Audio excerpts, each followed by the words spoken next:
अब देखेंगे हम लीडरशिप और पर्सनैलिटी डेवलपमेंट।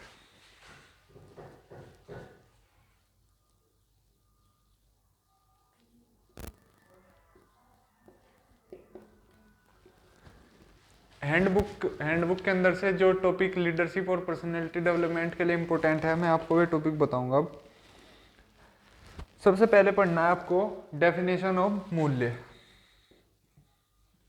एथिक्स।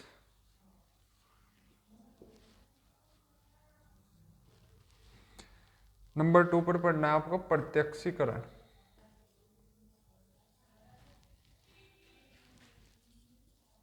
इनकी डेफिनेशन याद करनी है आपको, थोड़ी थोड़ी, दो दो तीन तीन लाइन की। फिर पढ़ना है आपको प्रेरणा, इसकी भी डेफिनेशन याद करनी है आपको। तो ये टॉपिक तो रहे हैं आपके शुरू के, इनकी तो आपको करनी है डेफिनेशन याद, जो कि होगी 2 या 3 लाइन की। इनके बाद हम बात करेंगे अब पर्सनैलिटी की। तो पर्सनैलिटी में आपको पढ़ना है कि पर्सनैलिटी का विकास, डेवलपमेंट, पर्सनैलिटी डेवलपमेंट, व्यक्तित्व का विकास।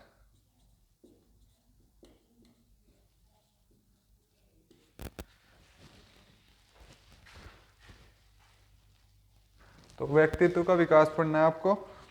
उसके अंदर आपको पढ़ना है कि जैसे इस बुक में दे रखा है वंशानुक्रम, पर्यावरणीय और आदत। तो आपको दोस्तों हैंडबुक में से मैं टॉपिक बता रहा हूँ आपको, तो आपको ये टॉपिक आपको कवर करने हैं सी सर्टिफिकेट के लिए। तो अभी से आप तैयारी में लग जाइए सी सर्टिफिकेट के लिए। और अगर आप सोच रहे हैं कि ये टॉपिक ज़्यादा हैं, तो सी सर्टिफिकेट के लिए टॉपिक इस बुक से इनफ है, इससे अलग भी आपको अलग से भी पढ़ना पड़ेगा, क्योंकि इस बुक के पढ़ने से, इस बुक को कवर करने से आपका एग्ज़ाम नहीं होगा। तो अब एग्ज़ाम में जो जनरल अवेयरनेस के क्वेश्चन आते हैं, उनके लिए आपको अलग से भी प्रिपरेशन करनी पड़ेगी। इसके बाद आपको लिखना है इसमें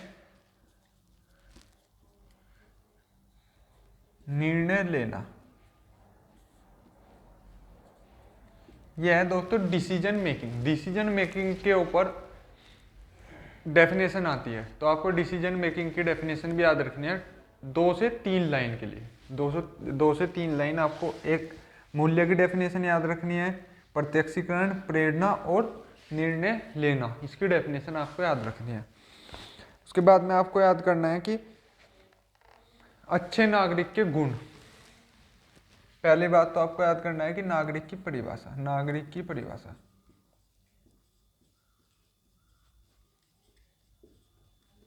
और अच्छे नागरिक के गुण।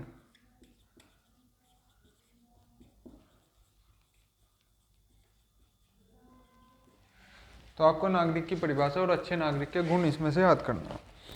इसके बाद में आ जाते हैं नागरिक के मौलिक कर्तव्य और नागरिक के अधिकार। इसमें नागरिक के अधिकार ज़्यादा इंपॉर्टेंट है।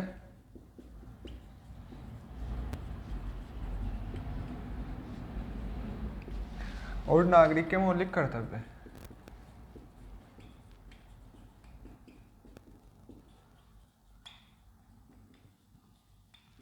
आपको ये टॉपिक्स इसमें पढ़ने हैं, आप इन टॉपिक्स को नोट कीजिए। उसके बाद में मैं इसमें बाकी टॉपिक्स भी बताऊंगा इंपॉर्टेंट कौन कौन से हैं।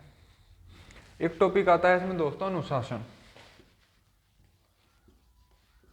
अनुशासन की आपको डेफिनेशन याद होनी चाहिए। मनोबल, मनोबल की भी आपको डेफिनेशन याद होनी चाहिए। नेतृत्व,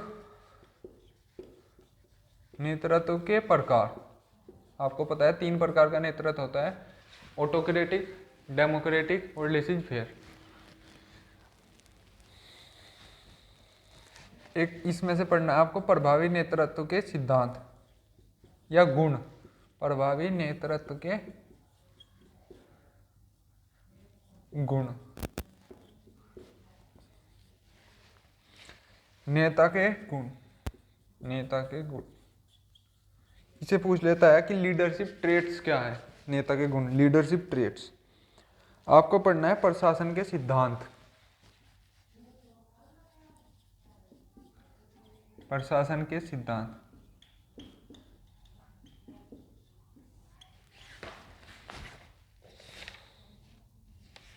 बस। तो दोस्तों जो आपका इसमें चैप्टर नंबर 14 है। चैप्टर नंबर 14 में से आपको ये चीज़ें पढ़नी है। मूल्य की परिभाषा, प्रत्यक्षीकरण की परिभाषा, प्रेरणा की परिभाषा, नागरिक की परिभाषा, निर्णय लेने पर भी आपको परिभाषा याद रखनी है। उसके ऊपर एक शॉर्ट नोट लिखना है आपको, शॉर्ट नोट याद रखना है 3 से 4 लाइन का। व्यक्तित्व का विकास आपको बता दिया मैंने उदाहरण से, पर्यावरणीय वंशानुक्रम। प्रशासन के सिद्धांत याद रखने हैं आपको, नागरिक के अधिकार, नागरिक के मौलिक कर्तव्य, अनुशासन, अनुशासन पर आपको शॉर्ट नोट लिखना है एक, मनोबल पर भी शॉर्ट नोट, और नेतृत्व के प्रकार और प्रभावी नेतृत्व के गुण और नेता के गुण। तो ये रहा इस चैप्टर से। अब हम बात करेंगे नेक्स्ट चैप्टर की।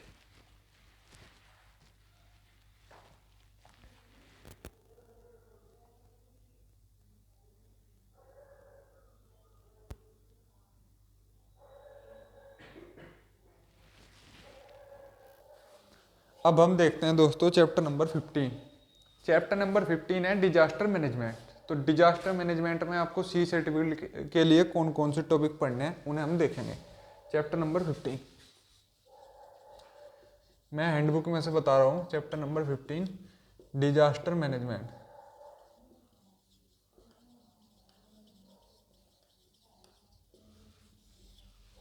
तो डिजास्टर मैनेजमेंट में आपको सबसे पहले पढ़ना है कि आपदाएं कितने प्रकार की होती हैं। फर्स्ट है आपदाएं कितने प्रकार की होती है।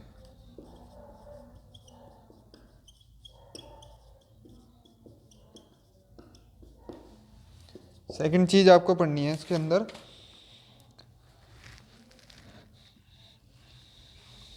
आपातकालीन संचार के साधन। मोस्ट इंपॉर्टेंट टॉपिक, आपातकालीन संचार के साधन।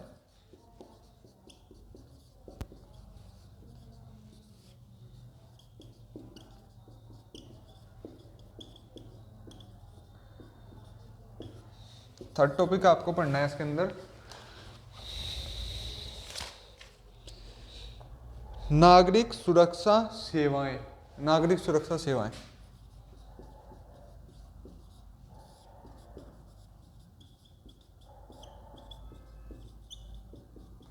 दोस्तों अभी सी सर्टिफिकेट के पेपर में काफ़ी कम टाइम रह गया है, तो मैं आपको इसमें से टॉपिक लिखवा दूंगा, और जो इससे अलग हमें कवर करना है सी सर्टिफिकेट के लिए उसे हम यहाँ पर पूरा डिस्क्राइब करके बताएंगे आपको कि आपको क्या क्या पढ़ना है। तो अभी हम इसके टॉपिक बता रहे हैं। इसके टॉपिक हम इसलिए बता रहे हैं क्योंकि हमारे एक पहले भी लेक्चर्स की एक प्ले लिस्ट पड़ी है, आप वहाँ से देख कर भी इसे पढ़ सकते हैं और बुक में से भी आप पढ़ सकते हैं। तो इससे अलग जो आपको पढ़ना है उसे हम अलग बताएंगे।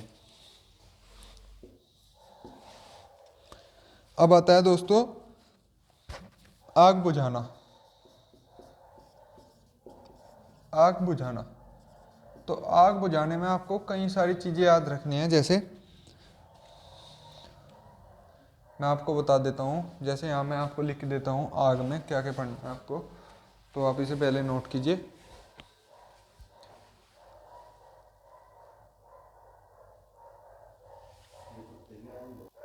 तो अब मैं आग बुझाने में आपको बताऊंगा कि कौन कौन सी क्या क्या चीज़ आपको पढ़नी है, तो आप लिख सकते हैं आग में। तो आग में आपको पहला पॉइंट लिखना है कि आग फैलने की विधियां।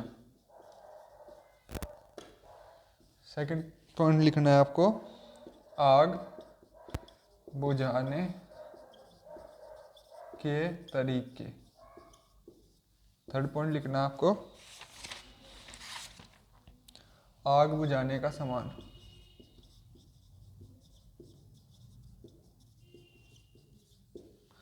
फोर्थ पॉइंट लिखना है आपको आग बुझाने वाली पार्टी की का संगठन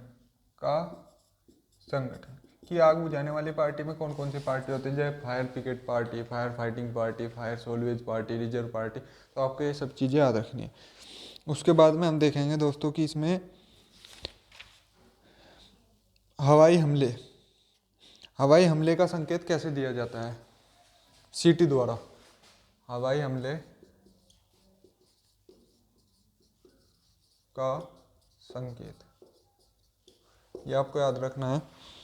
उसके बाद में दोस्तों आपको पढ़ना है कि एनसीसी कैडेटों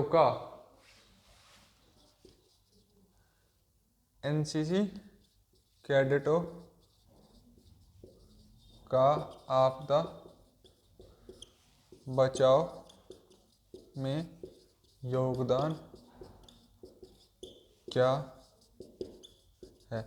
तो इसमें आपसे पूछ लेगा कि बाढ़ बाढ़ में एनसीसी कैडेट, बाढ़ के बचाव में एनसीसी कैडेट अपना क्या योगदान दे सकते हैं, या फिर आपसे पूछ लेगा कि ट्रैफिक कंट्रोल में एनसीसी कैडेटों की क्या भूमिका है। तो ये आपको सभी चीज़ें देख लेनी है। मैंने आपको टॉपिक बताए हैं कि आपदाएं कितने प्रकार की होती है, आपातकालीन संचार के साधन, नागरिक सुरक्षा सेवाएं, और आग बुझाने में मैंने आपको बता दिया आग के फैलने के तरीके, आग बुझाने के तरीके, आग फैलने की विधियाँ, आग बुझाने का सामान, आग बुझाने वाली पार्टी का संगठन, हवाई हमले का संकेत, एनसीसी कैडेटों का आपदा में बचाव में क्या क्या योगदान।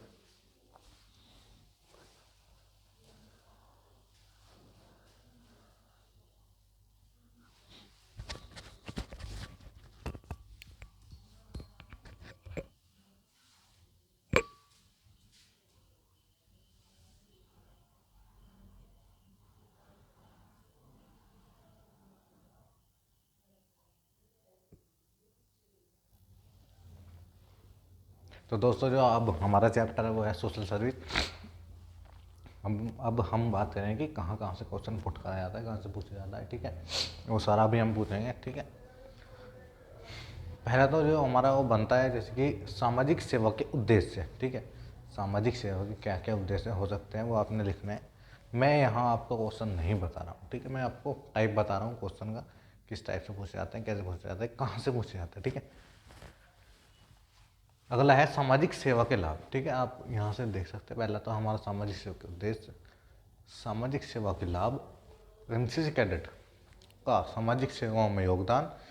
अगला जो क्वेश्चन बनता है वो एनजीओ से बन जाता है, कभी कभी फुल फॉर्म भी पूछ ली जाती है, ठीक है। कभी इनके कार्य पूछे जाते हैं, कभी कभी शॉर्ट नोट भी लिखवा लेते हैं आपसे, कभी कभी आपसे शॉर्ट नोट भी लिखा लेगा, ठीक है। अगला है एड्स। एड्स में पूछेगा कि कैसे फैलता है, बचाव के तरीके,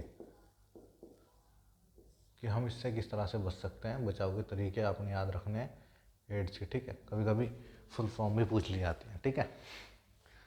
अगला है रक्तदान। रक्तदान से क्या लाभ हो सकते हैं, इस तरह से क्वेश्चन पूछ जाता है। रक्तदान क्यों करना चाहिए ये भी पूछ लिया जाता है, ठीक है।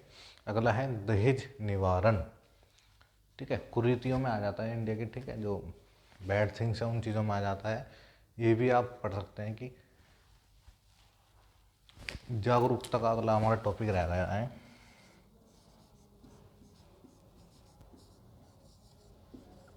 जागरूकता, जैसे कि रैली के माध्यम से,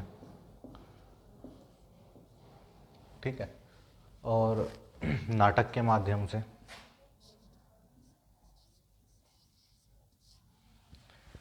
तो एनसीसी इस तरह से क्वेश्चन पूछा जाएगा कि एनसीसी कैडेट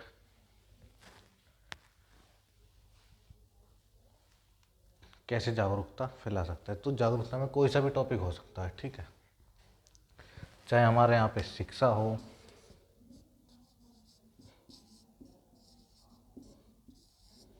चाहे हमारा यहाँ पर स्वच्छ भारत अभियान हो,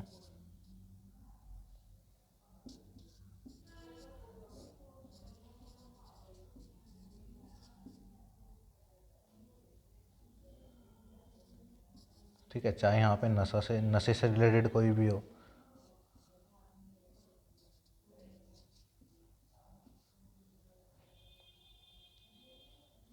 ठीक है। इस तरह से तो क्वेश्चन ऐसा बन सकता है कि एनसीसी कैडेट किस तरह से नशे के प्रति लोगों को जागरूक कर सकते हैं कि नशा ना करें, ठीक है। इस तरह से ऐसे ही हमारा शिक्षा को लेकर हो सकता है, एनसीसी कैडेट किस तरह से लोगों को शिक्षा के प्रति जागरूक कर सकता है, ठीक है। कैसे भारत की साक्षरता बढ़ सकती है। इस एक क्वेश्चन पूछा जाता है कि किस राज्य की सबसे ज़्यादा साक्षरता है, यानी कि किस राज्य में सबसे ज़्यादा बंदे पढ़े हुए हैं। तो उसका आंसर आप केरल लिख देंगे, कभी कभी पूछ लिया जाता है, ठीक है। केरल की साक्षरता सबसे ज़्यादा है, ठीक है। रेशियो आपसे कभी नहीं पूछेगा वो, ठीक है। तो नशे के प्रति जागरूकता, ये पूरा लिख लीजिएगा आप।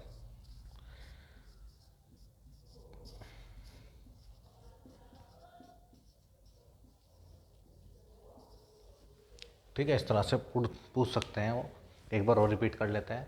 सामाजिक सेवा के उद्देश्य, सामाजिक सेवा लाभ, एनसीसी कैडेट का सामाजिक सेवा में योगदान, एनजीओ क्या होते हैं, फुल फॉर्म। ठीक है, एड्स क्या होता है, एड्स की फुल फॉर्म, एड्स से बचाव के तरीके। ठीक है, रक्तदान के लाभ, क्यों करना चाहिए, ये सब। दहेज निवारण, ठीक है, दहेज से रिलेटेड क्वेश्चन काफ़ी बार पूछे जाते हैं। ठीक है, तो इस तरह से आपने पढ़ना ज़रूर है। ठीक है, कुछ भी नहीं छोड़ना है। फिर मैं आपको रिपीट कर दे रहा हूँ, जो भी आपको लगेगा ना कि क्वेश्चन नहीं आएगा, ये 100% आएगा। अगला है हमारा जागरूकता। तो एनसीसी कैडेट किन किन माध्यमों से जागरूकता फैला सकते हैं, तो इस तरह से लिख सकते हैं, रैली, नाटक, इस तरह से। ठीक है, अगला है शिक्षा से रिलेटेड क्वेश्चन पूछा जा सकता है, स्वच्छ भारत अभियान से रिलेटेड क्वेश्चन पूछा जा सकता है, नशे के प्रति जागरूकता, यहाँ से भी क्वेश्चन पूछा जा सकता है। ठीक है, बाकी एक दो आप वैसे भी देख सकते हैं, एक दो क्वेश्चन बाहर से भी पूछ लिया जाता है। ठीक है, बाकी यहीं से ही पुट किया जाएगा क्वेश्चन। तो अगर इसमें कुछ रह जाता है वो आप एक बार देख लीजिएगा। ठीक है, तो क्वेश्चन बन जाएगा यहाँ से। ठीक है, उठा लिया जाएगा। और बाकी आपने बुक में से पढ़ना है सारा, इनसे इन टॉपिकों के अंदर का सारा कुछ। ठीक है, ऐसे ही पूछ लेगा कि एनसीसी कैडेट को रक्तदान करना चाहिए, क्यों करना चाहिए, रक्तदान के लाभ। ठीक है,